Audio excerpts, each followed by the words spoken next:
नमस्कार, सुप्रभात.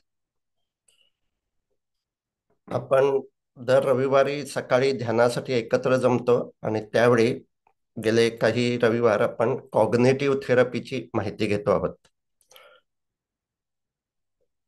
सीबीटी म्हणजे कॉग्निटिव्ह बिहेवियर थेरपी हा मानसोपचारामध्ये आता जगभरात वापरला जाणारा प्रकार आहे. त्यातले कॉग्निटिव्ह थेरपीमध्ये सुद्धा दोन वेगवेगळे प्रकार आहेत. दोन वेगवेगळ्या डॉक्टरनी ते शोधून काढलेले आहेत. ॲरॉन बेक नावाचे एक सायकॅट्रिस्ट डॉक्टर होते आणि त्यांनी आता आपण जी कॉग्निटिव्ह थेरपी गेल्या रविवारी पाहिली तो प्रकार शोधून काढला. तो म्हणजे मनात विचार आला की तो समजायला हवा हा त्रासदायक विचार आहे, नकारात्मक विचार आहे, आणि त्या विचाराला विरोधी विचार, सकारात्मक विचार मनात करत राहायचं. ऐकू येतोय आवाज माझा? हो हो सर. हा. तर ही हो. झाली कॉग्निटिव्ह थेरपीचा ॲरॉन बेक यांनी जी शोधून काढली त्याचा प्रकार.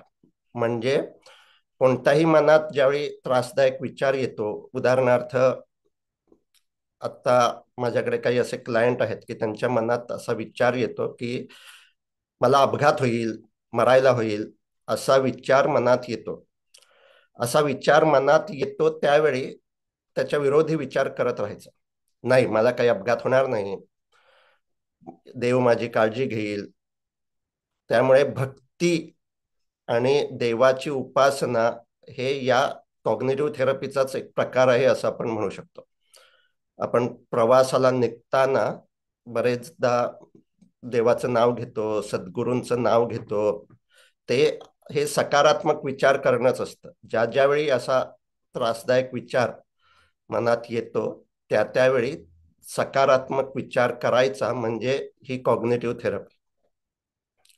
आता याच कॉग्निटिव्ह थेरपी मधला दुसरा एक प्रकार आहे आणि त्याला विवेकाधिष्ठित मानसोपचार पद्धती किंवा रॅशनल इमोटिव्ह बिहेवियर थेरपी म्हणजे आरईबीटी असं म्हणतात. या आरईबीटीचा शोध डॉक्टर अल्बर्ट एलिस यांनी लावला. ते आत्ताच गेल्या 5-6 वर्षापूर्वी त्यांचा देहांत झाला. तर हे दोन्ही सायंटिस्ट आत्ता आपल्या जमान्यातच यांनी हे शोध लागलेले आहेत आणि 60-65 सालानंतर या दोन्ही थेरपी या अधिक वापरल्या जाऊ लागल्या. तर आरईबीटी ही अधिक खोलात जाते आणि ती असं म्हणते की माझ्या मनात जो विचार येतोय की अपघात होईल, हा जो विचार आहे त्याच्या पाठीमागे माझ्या मनातली काही ना काही चुकीची धारणा आहे. ती चुकीची धारणा शोधायची माझी मी आणि ती बदलायची. ती धारणा चुकीची असते म्हणजे अविवेकी असते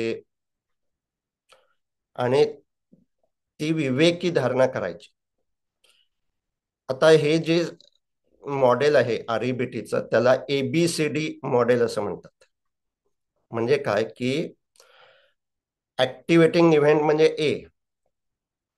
आपण सोप्या भाषेत असं समजून घेऊ त्याचं एबीसी म्हणजे काय आहे ते की मला कोणीतरी रस्त्यात अपमान केला, शिवी दिली, हा ऍक्टिव्हेटिंग इव्हेंट आहे ए.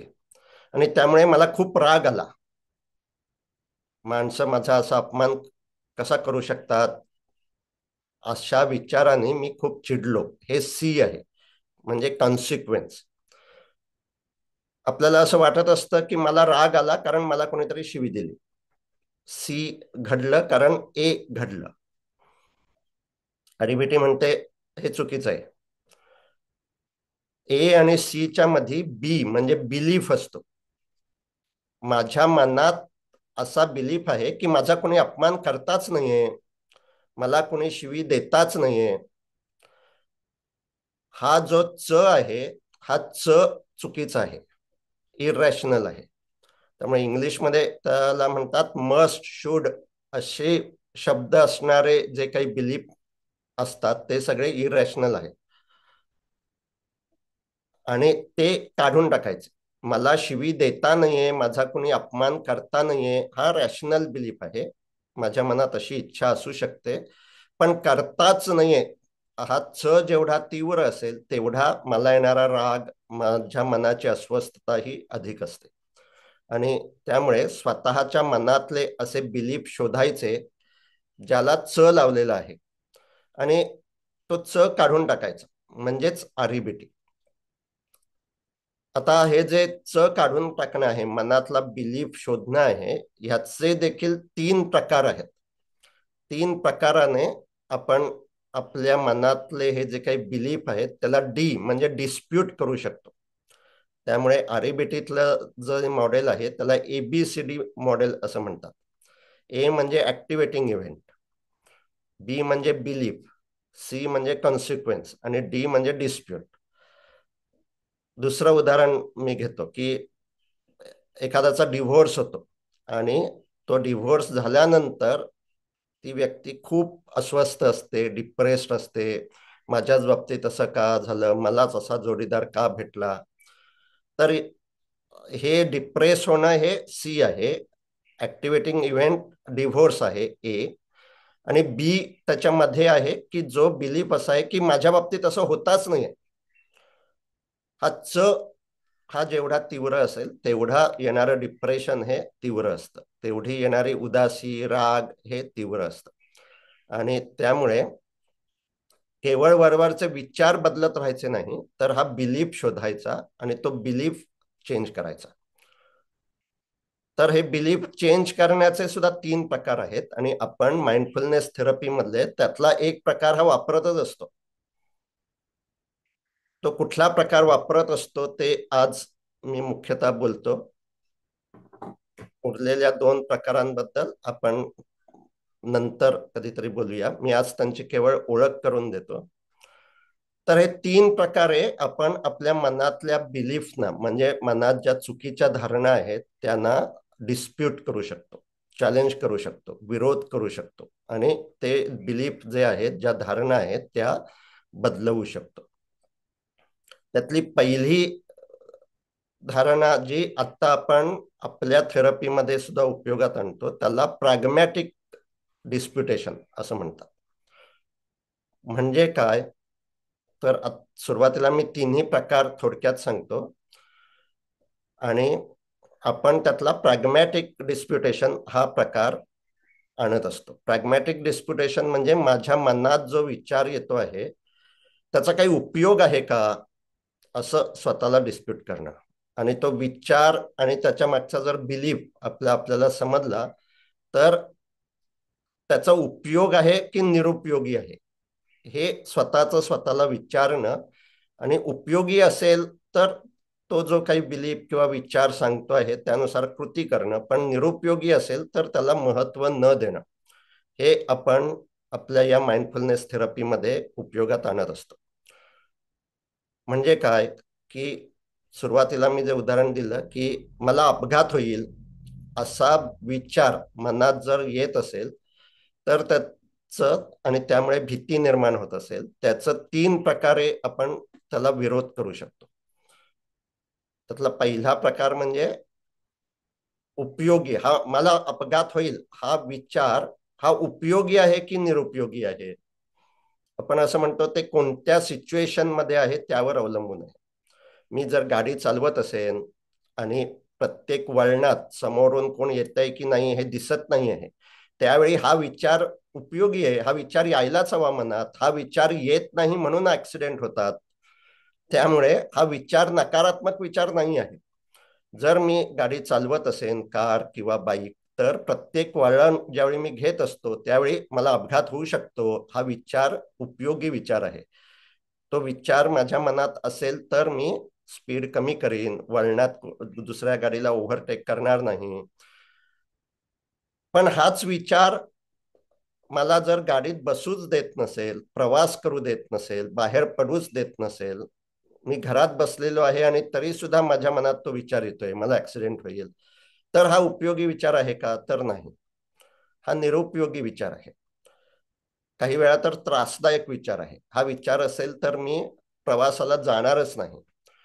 आणि इथेच आपण म्हणतो मूल्य ठरवायचं. मला प्रवास करून कोणाला तरी भेटायला जायचं आहे, एखाद्या कार्यक्रमात बोलायला जायचं आहे, हे माझं जर मूल्य असेल तर मला अपघात होईल हा विचार हा निरुपयोगी विचार आहे. मला तो बाहेर पडूच देणार नाही आणि त्यामुळे त्या विचाराला महत्व द्यायचं नाही. हे जे आपण म्हणतो हेच आरईबीटी मधलं एक प्रकारचं डिस्प्युटेशन आहे.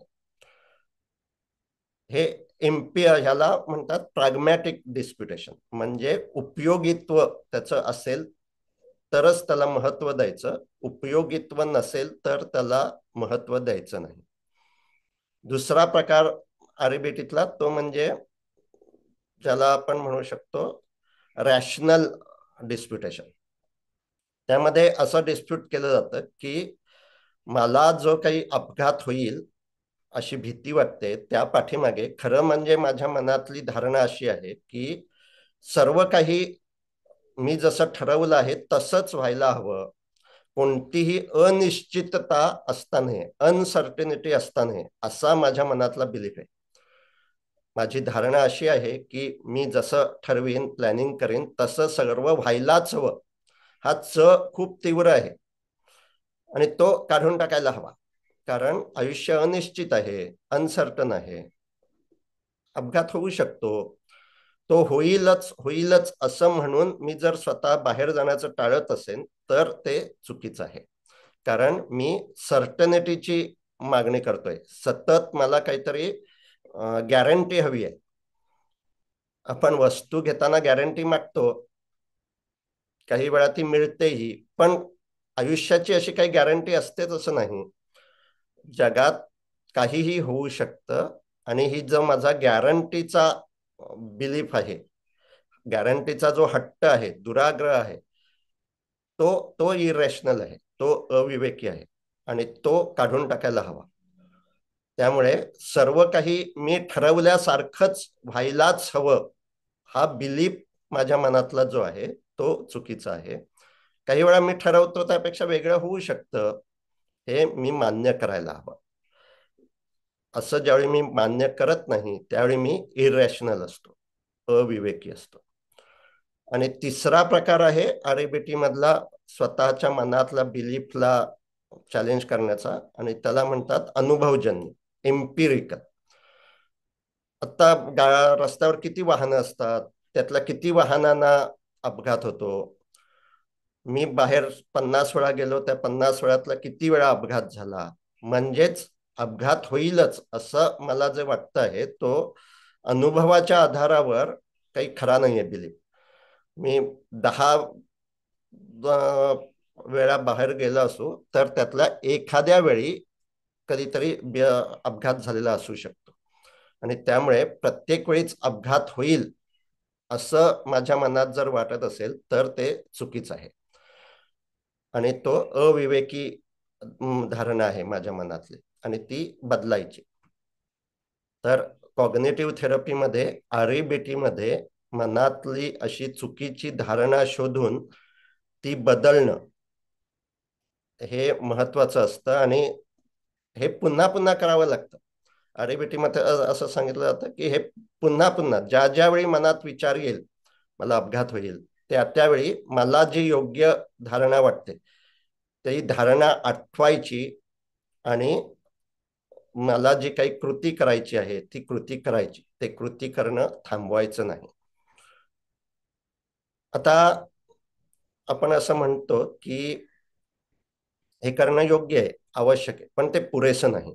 कारण मी माझ्या मनाला किती समजवलं अपघात होणार नाही, तरी देखील त्या अपघाताची भीती जी माझ्या मनात असते त्याचा परिणाम माझ्या शरीरावर झालेला असतो.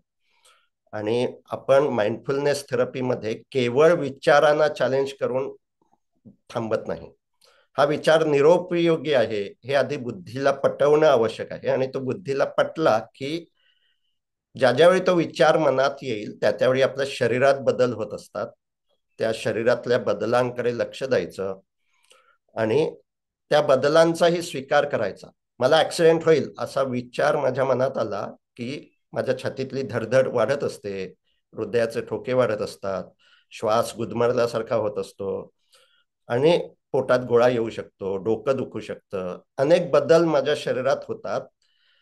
आता मला अपघात होईल हा विचार करत न राहता मी माझ्या शरीराकडे लक्ष द्यायचं आणि शरीरात जे काही जाणवत आहे ते ऍक्सेप्ट करायचं, त्यावर देखील विचार करत राहायचं नाही.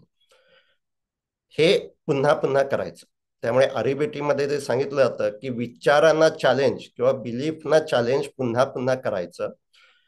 आपण असं म्हणतो की तेवढं पुरेसं नाही, त्यावेळी तो विचार देखील आता पुन्हा पुन्हा करत राहायचं नाही. त्यामुळे कॉग्निटिव्ह थेरपी आणि माइंडफुलनेस थेरपीमध्ये एक महत्वाचा फरक असा आहे की कॉग्निटिव्ह थेरपीनं ओव्हर थिंकिंग कमी होतच असं नाही, कारण आपण दुसरा काहीतरी सकारात्मक पण विचार करतच असतो. माइंडफुलनेस थेरपीमध्ये आपण असा अनुभव घेतलेला आहे की विचार येणं आणि विचार करणं या दोन स्वतंत्र गोष्टी आहेत. विचार करणं मी थांबवू शकतो. ते कसं थांबवू शकतो? वर्तमान क्षणात लक्ष दिलं की मला विचार करता येत नाही, त्यावेळी माझ्या मनात असतात ते आपोआप आलेले विचार असतात. ते असू द्यात, त्या विचाराला महत्व द्यायचं नाही, पण त्या विचारांमुळे माझ्या शरीरात जे काही बदल झाले आहेत त्याकडे लक्ष देत राहायचं. तर हे जे लक्ष देणं आहे हे सर्वच थेरपीमध्ये आवश्यक आहे. लक्ष दिलं नाही तर आपल्या मनात आता त्रासदायक विचार आहेत हे लक्षातच येत नाही. त्यामुळे माइंडफुलनेस मधला जो सजगता ही पहिली पायरी आहे, ही सर्व थेरपीमध्ये आवश्यक आहे. कॉग्निटिव्ह थेरपीमध्ये सजगतेने ते विचार आपण बदलायचे आहेत किंवा ती धारणा बदलायची आहे. माइंडफुलनेस थेरपीमध्ये देखील एक वेळा ती धारणा बदलायची आणि नंतर विचार करत राहायचं नाही, सकारात्मक विचार देखील करत राहायचं नाही, कारण ते देखील थिंकिंग आहे, डेलिबरेट थिंकिंग आहे. तेच आपल्याला कमी करायचं आहे, कारण हे असे त्रासदायक विचार सतत मनात येण्याचं एक कारण ओव्हर थिंकिंग हे आहे, अधिक विचार करत राहणं हे आहे. विचार अवश्य करायला हवा, पण तोच तोच विचार आपण जो पुन्हा पुन्हा करत असतो तो आपल्याला थांबवता यायला हवा. आणि तो थांबवता येण्याचा उपाय म्हणजे वर्तमान क्षणात लक्ष देणं. आपण कृती करत असू त्यावेळी त्या कृतीवर लक्ष देणं. चालत असू आणि चालताना असा विचार येईल ऍक्सिडेंट होईल तर चालण्याच्या कृतीवर लक्ष देणं. पण काही वेळ असाही असायला हवा की ज्यावेळी आपण काहीही कृती करत नाही आहोत, काहीही ऐकत नाही आहोत, पाहत नाही आहोत, हातानं काही करत नाही आहोत आणि विचार देखील करत नाही आहोत. नामस्मरण करणं हे देखील कृती करणं आहे. आता काही वेळ नामस्मरण म्हणून जो काही आपण एक विचार करत असतो तो देखील करायचा नाही. त्यावेळी आपोआप मनात ते नामाचा विचार येत असेल, इट्स ओके, पण काहीही करायचं नाही आणि केवळ लक्ष वर्तमान क्षणात देत राहायचं. आता आपण काही कृती करत नाही आहोत त्यामुळे कृतीवर लक्ष द्यायचं नाही, कारण कृती काही नाहीच आहे, पण शरीरात कृती घडते आहे आणि ते म्हणजे श्वासोश्वास. मग त्या श्वासोश्वासाकडे लक्ष देत राहायचं आणि ज्या ज्यावेळी मनात अस्वस्थता असते त्या त्यावेळी शरीरात बदल होतात, ते बदल समजायला हवेत, त्यासाठी शरीरावर लक्ष देत राहायचं. तर आता आपण सरावाला सुरुवात करूया.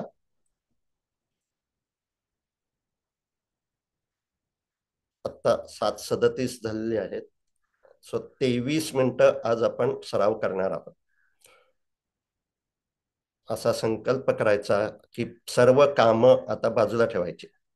टीव्ही चालू असेल तर तो बंद करायचा, कोणाशी बोलायचं देखील नाही आणि 23 मिनिटं विचार आपल्याला थांबवता येतात, विचार करत राहणं थांबवता येतं, या सरावासाठी द्यायची.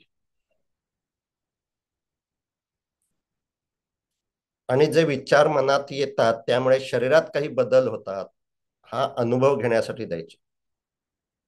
असा संकल्प करायचा की पुढली 22 ते 23 मिनिटं मी काहीही करणार नाही, विचार देखील करणार नाही. डोळे बंद करायचे आणि श्वासाच्या हालचालीकडे लक्ष द्यायचं. श्वास समजतोय,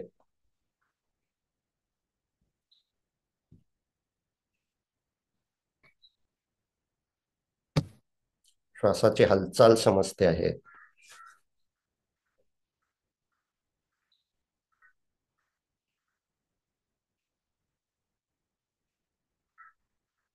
आता श्वासाचा स्पर्श समजतो का, त्याकडे लक्ष द्यायचं. नाकाच्या खाली वरच्या ओठाच्या वर लक्ष केंद्रित करायचं. श्वास म्हणजे हवा आत जाते, तिचा स्पर्श नाकाच्या आतमध्ये किंवा नाकाच्या खाली जाणवतोय का.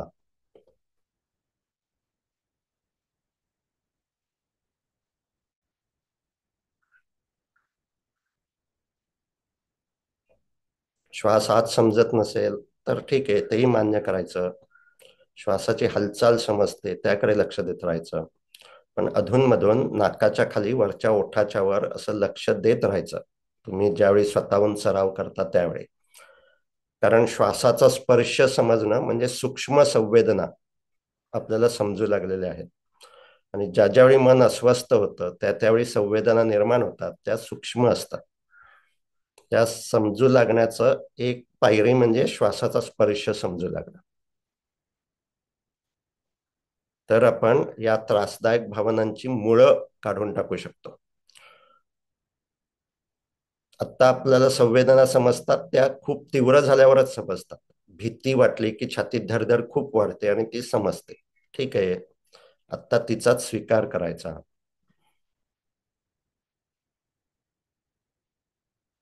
आणि त्यासाठी पूर्ण शरीरावर लक्ष द्यायचं, देहभान विकसित करायचं. आपल्याला एकाग्रता अपेक्षित नाही. एकाग्रता म्हणजे छोट्या गोष्टीवरच एकाच अवलंबनावर लक्ष असणं आणि त्यावेळी दुसरं काहीही न जाणवणं.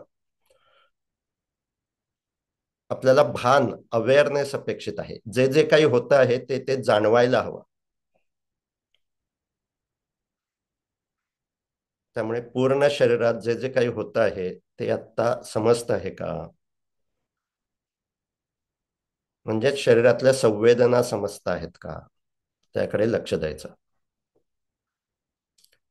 सर्वात समजायला सोपी संवेदना म्हणजे स्पर्श. आपल्या शरीराला आता स्पर्श कुठे कुठे समजत आहे त्याकडे लक्ष द्यायचं. कोणत्याही एकाच ठिकाणी एकाग्र व्हायचं नाही आहे, पूर्ण शरीरावर लक्ष ठेवायचं आणि कुठे कुठे स्पर्श समजत आहेत.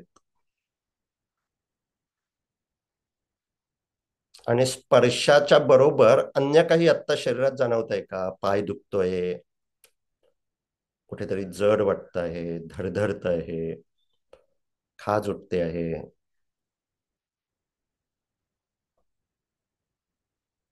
आत्ता या क्षणी शरीरात काय काय जाणवत आहे.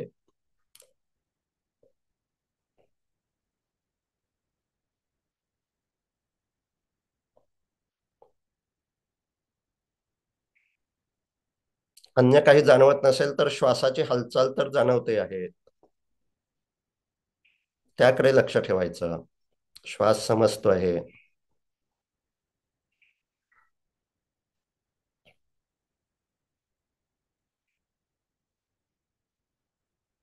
प्रत्येक श्वास ट्रॅक करायचा, असा संकल्प करायचा, असं ठरवायचं.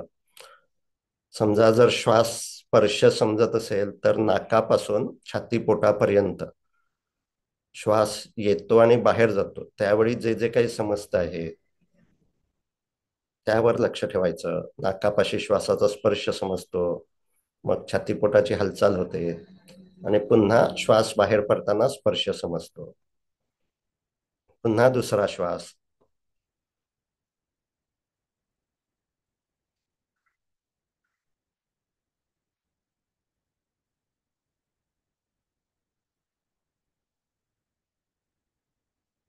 आता असा श्वास समजतो आहे आणि त्यावेळी मनात विचार आहेत, ते आपोआप आलेले विचार आहेत,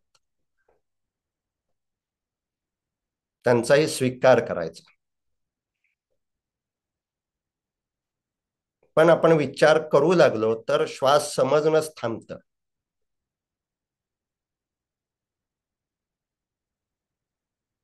ज्यावेळी लक्षात येईल, अरे माझं श्वासावरचं लक्ष गेलं, श्वास समजत नाहीये, म्हणजे आपण विचार करू लागलेलो असतो. आत्ता माझा आवाज कानावर पडतो आणि त्यामुळे तुम्ही पुन्हा श्वासावर शरीरावर लक्ष देता. पण असा आवाज कानावर पडणं ही सुद्धा बाहेरून घेतलेली मदत आहे. सुरुवातीला ती उपयोगी आहे, पण काही वेळ तुम्ही असंही बसायला हवं की त्यावेळी अशा कोणत्याही सूचना नसताना देखील आपण विचार करू लागलो आहोत हे लक्षात यायला हवं.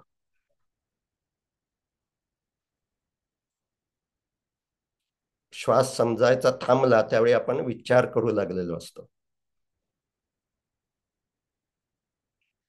ते मान्य करायचं आणि लक्ष पुन्हा श्वासाच्या हालचालीकडे द्यायचं.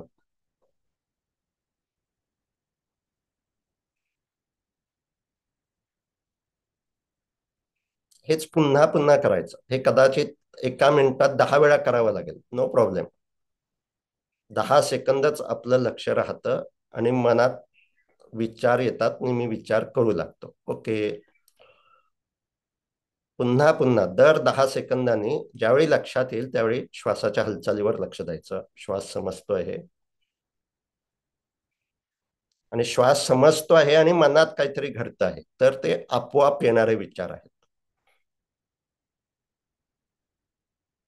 हा विचार नको असाही विचार करायचा नाही. त्या विचाराच्या अर्थालाच महत्व द्यायचं नाही. Thoughts are not facts. विचार म्हणजे या क्षणी माझ्या मेंदूत घडणारी विद्युत रासायनिक घटना आहे. इलेक्ट्रोकेमिकल इव्हेंट आहे.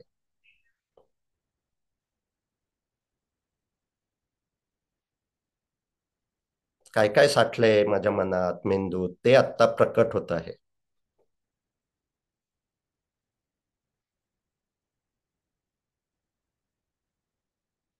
आता तो विचार येतो आणि आपण त्या विचाराबरोबर विचार करू लागतो. हेच थांबवायचं आहे. विचार येतो आहे आणि समजतो आहे आता मनात हा विचार आहे.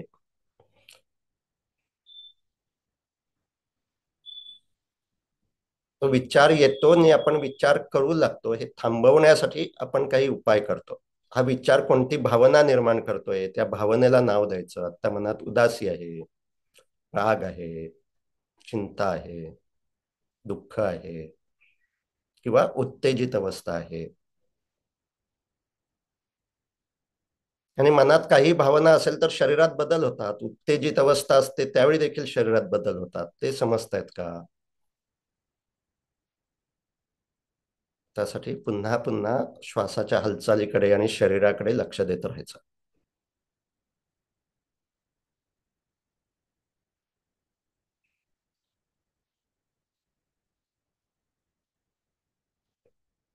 मनात विचार येत असतील ते थांबवणं आपल्या कंट्रोल मधलंच नाही आहे. त्यावर विचार करत राहणं थांबवणं आपल्या कंट्रोल मधलं आहे.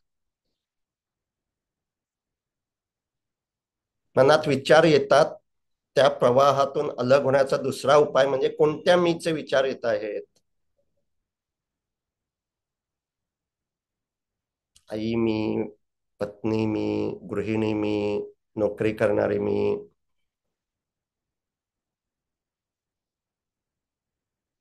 आपल्या मनात असंख्य मी आहेत. त्यातला कोणता मी आत्ता अधिक प्रबल आहे त्याची केवळ नोंद करायची. आत्ता त्यावर विचार काही करायचा नाही. केवळ नोंद करायची की आत्ता हा मी प्रबल आहे.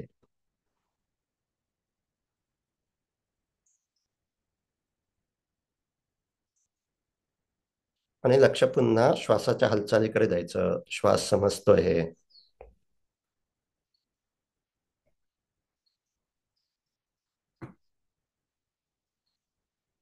शरीरात जे काही होतंय ते समजत आहे. मनात जे काही होतं ते देखील समजत आहे. आणि त्याचा स्वीकार करता येतो आहे. त्यावर विचार करत राहणं, हे नको अशी प्रतिक्रिया करत राहणं थांबवता येत आहे.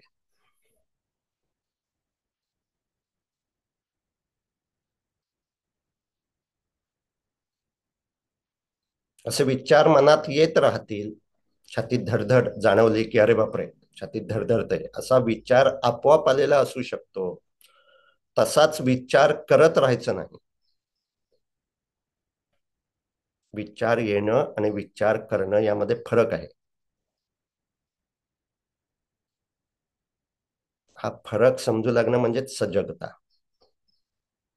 ती आपल्याला दिवसभर ठेवायची आहे, अधिकाधिक वेळ ठेवायची आहे.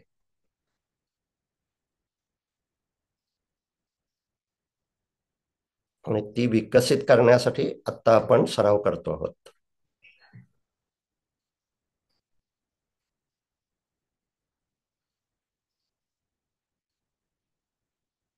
श्वास समजतो आहे म्हणजे शरीरात काय काय होतंय ते समजतं आहे.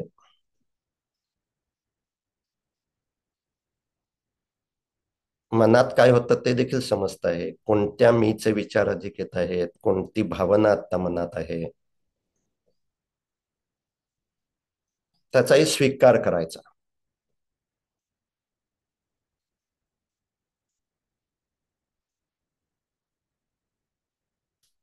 हा मी आठवता नाहीये असाही विचार करत राहायचं नाही.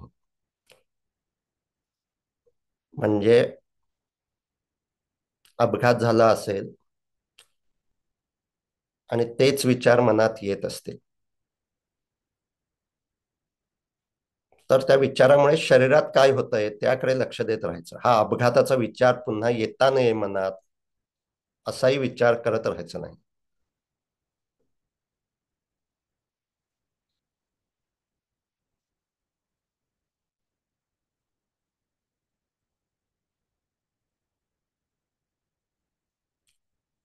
डिव्होर्स झाला असेल किंवा कोणाशी भांडण झालं असेल तर तोच मी, तेच विचार मनात येत राहतात. तर त्या नात्यातला मी आत्ता दुखावलेला आहे एवढीच नोंद करायची. आणि हे विचार येताच नाहीयेत असाही विचार करत राहायचं नाही. आपोआप विचार येत आहेत, मात्र त्यावर विचार करणं थांबवता येत आहे. आणि त्यासाठी आपण शरीरावर लक्ष देतो आहोत. वर्तमान क्षणात शरीरात काय होत आहे. ज्या ज्यावेळी त्रासदायक विचार असतात त्या त्यावेळी शरीरात बदल होत असतात. आपल्याला ते समजत नसतात कारण आपण शरीराकडे आवश्यक तेवढं लक्ष देत नसतो.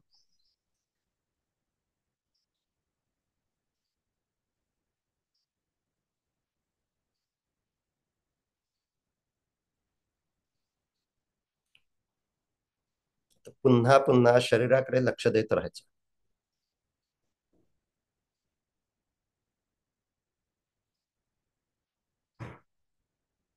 अधिक वेळ बसल्यामुळे वेदना सुरू होतील. ती वेदना कुठे आहे आणि कुठे नाही. आता लगेच हालचाल करायची नाही. त्या वेदनेकडे देखील साक्षी होऊन पाहायचं. काही वेळ तरी त्या वेदनेची व्याप्ती कुठपर्यंत आहे, त्याला काही बॉर्डर, सीमा आहे का, कुठून कुठपर्यंत दुखत आहे ते पाहायचं.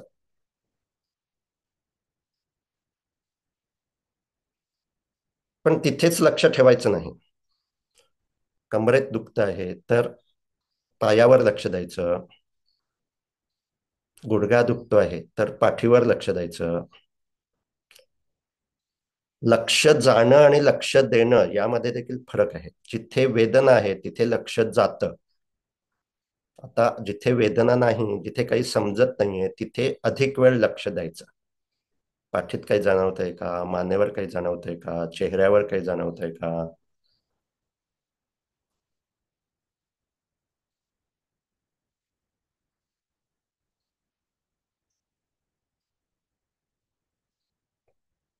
ज्या संवेदना समजत आहेत तिथे देखील लक्ष द्यायचं. सतत तिथून पळून नाही जायचं. छातीत धडधडतंय तर कुठे धडधडतंय आणि कुठे धडधडत नाही त्याकडे लक्ष ठेवायचं. आणि मग पूर्ण शरीरावर आपण लक्ष ठेवू शकतो. डोक्यापासून तळपायापर्यंत आता वेदना कुठे कुठे आहेत, कुठे कुठे धडधड जाणवते, कुठे कुठे जड वाटत आहे.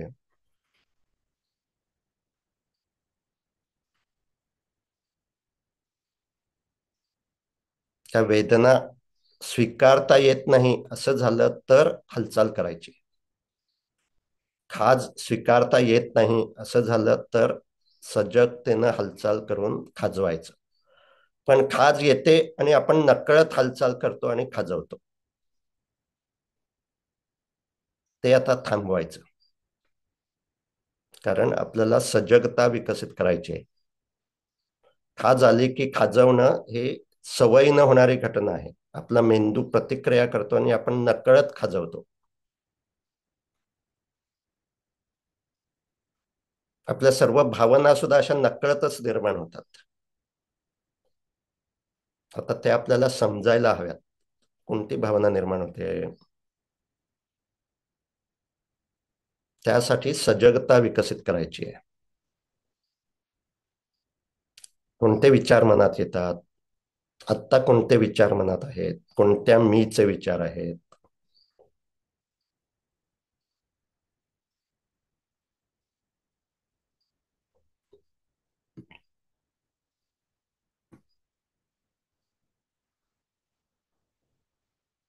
मनात कंटाळ्याचे विचार येऊ शकतात. त्या कंटाळ्यालाही महत्व द्यायचं नाही. बोर वाटू शकतं, त्यालाही महत्व द्यायचं नाही. आपण संकल्प केला आहे की 23 मिनिटं आपण सराव करणार आहोत.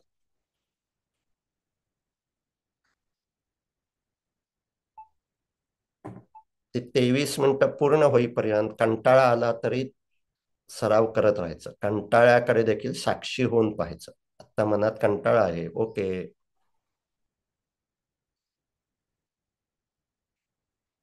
हेच मनाचं स्वामी होणं आहे.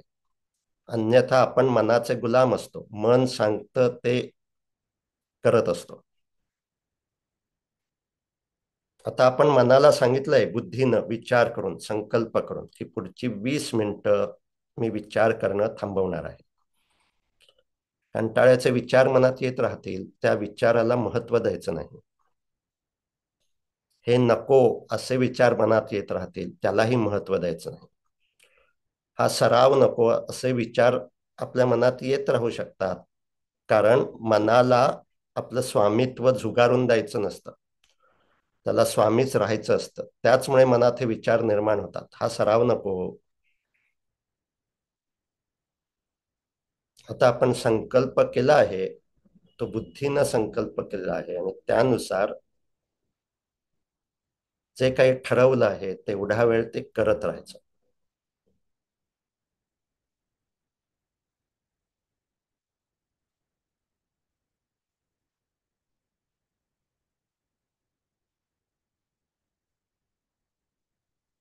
मी बोललो त्यावर देखील तुम्ही विचार करू लागता. आता लक्षात येईल, अरे विचार करू लागलो आहोत, तर ते मान्य करायचं आणि लक्ष पुन्हा श्वासाच्या हालचालीकडे द्यायचं. श्वास समजतोय हे.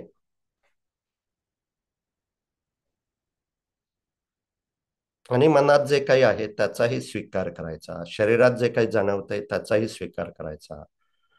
परिसरात सुद्धा काहीतरी जाणवत असतं, आवाज येत असतात, वास येत असतो, त्याचाही स्वीकार करायचा.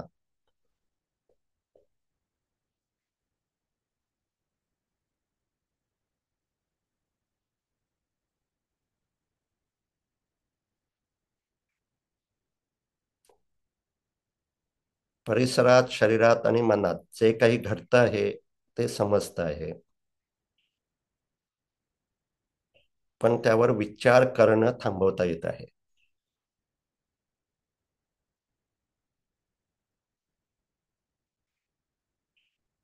या तिन्ही घटकांचा एकमेकांवर परिणाम होत असू शकतो. ठराविक आवाज आला की मनात ठराविक विचार येतात, भावना निर्माण होतात आणि शरीरात बदल होतात. काही जणांना ॲम्ब्युलन्सची भीती असते आणि ॲम्ब्युलन्सचा आवाज आला की मनात भीती निर्माण होते आणि छातीत धडधड वाढते. आता हे तिन्ही घटकांचा एकमेकांवर होणारा परिणाम साक्षी होऊन पाहायचा. काय झालं की मनात कोणते विचार येतात,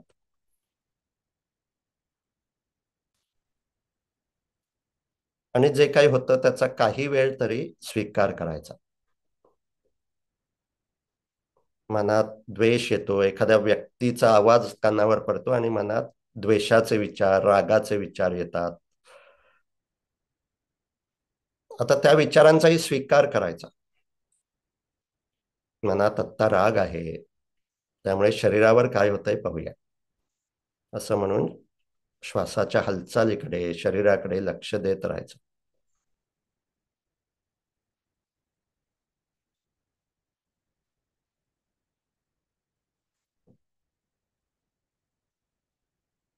शेवटची 2 मिनिटं.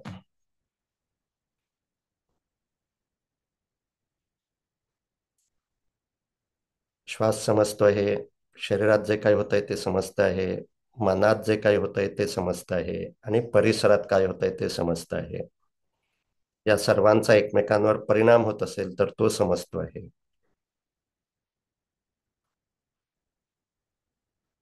आणि या सर्वाचा स्वीकार करता येतो आहे, म्हणजे त्यावर विचार करत राहणं थांबवता येत आहे.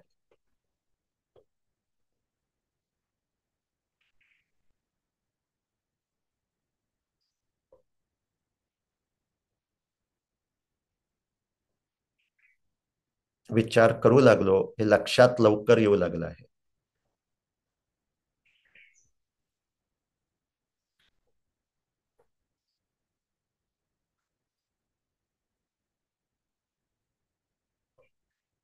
एकाच वेळी तिन्ही गोष्टी आपल्याला समजत नाहीत, पण सरावानं थोडं थोडं तरी पूर्ण भान काही वेळ तरी विकसित होऊ लागतं. एकाच वेळी बाहेर शरीरात आणि मनात काय होतं आहे हे समजू लागणं हे आपल्या दूरवरचा टप्पा आहे.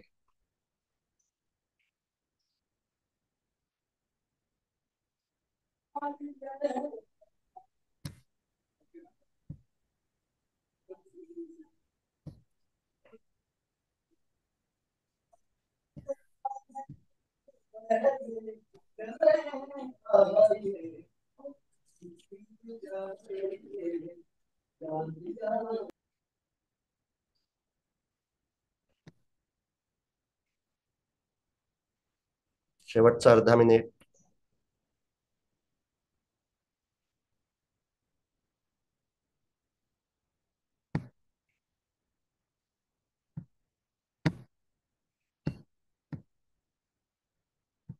छान. दोन्ही हातांची थोडी हालचाल करायची.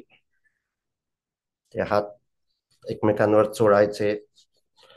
कशासाठी आपण करतोय हे तर चोळतो त्यावेळी तो स्पर्श समजणं अधिक सोपं जातं, त्याकडे लक्ष द्यायचं. ते चेहऱ्यावर ठेवायचे, चेहऱ्याला होणारा हाताचा स्पर्श जाणायचा, पण डोळे उघडायचे नाही. आता आपण काही वेळ मुद्दामहून सकारात्मक विचार मनात करणार आहोत, म्हणजेच करुणा ध्यान करणार आहोत. आतापर्यंत साक्षी ध्यान केलं. साक्षी ध्यान म्हणजे मनातला पू काढून टाकणं आहे.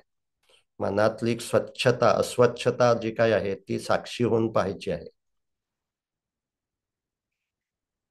आता शरीरातला पस काढून टाकला की त्याच्यावर ड्रेसिंग केलं जातं, तसं मनातली घाण काढून टाकली, मनात कोणकोणते विचार आहेत याची केवळ नोंद घेतली आणि त्यामुळे शरीरात होणारे बदल स्वीकारले की मनातली घाण हळूहळू स्वच्छ होते. त्यासाठी वेगळं काही करावं लागत नाही. साक्षी होऊन पाहणं ही मनातली घाण स्वच्छ करण्यासाठी पुरेसं आहे. पण आता दिवसभर सतत साक्षी राहणं अपेक्षित नाही आहे. दिवसभर आपल्याला कृती करत राहायची आहे आणि अशी कृती करताना सकारात्मक विचार मनात असणं खूप आवश्यक आहे, तरच आपण ती कृती करू शकतो.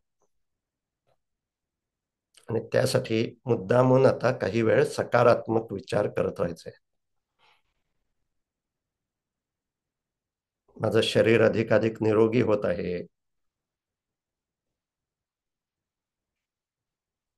शरीरात ज्या काही विकृती आजार या असतील ते बरे होत आहेत.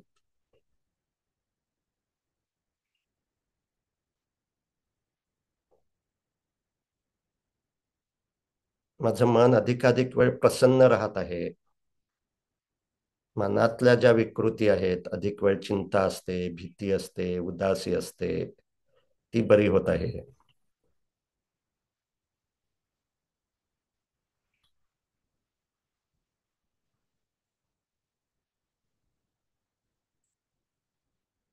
माझ्या शरीराची लवचिकता वाढत आहे, फ्लेक्झिबिलिटी वाढत आहे.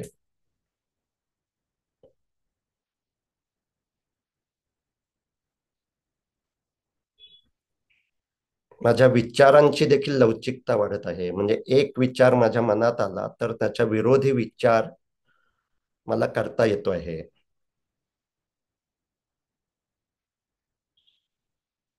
माझ्याच मनातला विचार हे सत्य नाही याचं भान मला राहत आहे.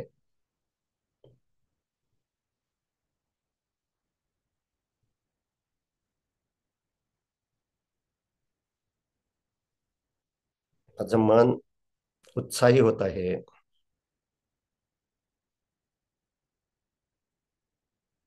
माझ्या वागण्यात सातत्य वाढत आहे.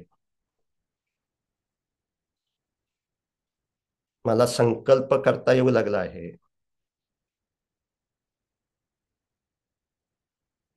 जेवढा वेळ मी एखादी गोष्ट करणार असा मी संकल्प करतो तेवढा वेळ मी ती करू शकतो आहे.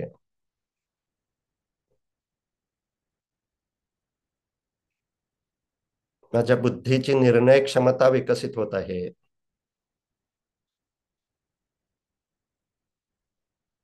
सर्व पर्यायांचा विचार करून मला निर्णय घेता येतो आहे. निर्णय घेण्याच्या वेळची अँझायटी, चिंता, भीती कमी होते आहे.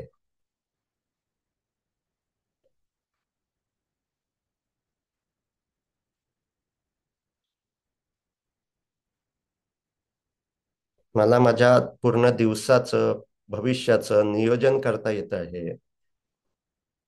त्यासाठी मूल्य ठरवता येत आहे. मला नक्की काय महत्वाचं आहे, काय करायचं आहे, हा विचार मला करता येतो आहे.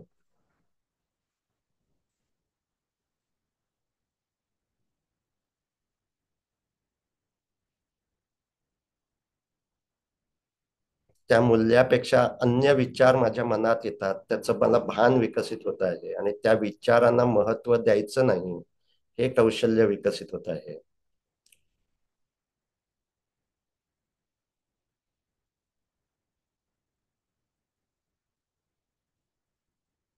माझं शरीर अधिकाधिक निरोगी होत आहे, मन प्रसन्न होत आहे. कृतज्ञता वाटत आहे. मी सजग आहे, कृतज्ञ आहे, समाधानी आहे. तशी जगातली सर्व माणसं सजग होवोत, सुखी होवोत, निरोगी होवोत, कृतज्ञ होवोत, असा विचार म्हणजे करुणा भावना. सर्वासी सुख लाभावे तशी आरोग्य संपदा, कल्याण व्हावे सर्वांचे कुणी दुःखी असू नये.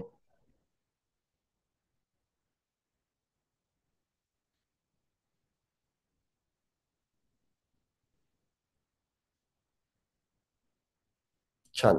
आता डोळे उघडायला हरकत नाही.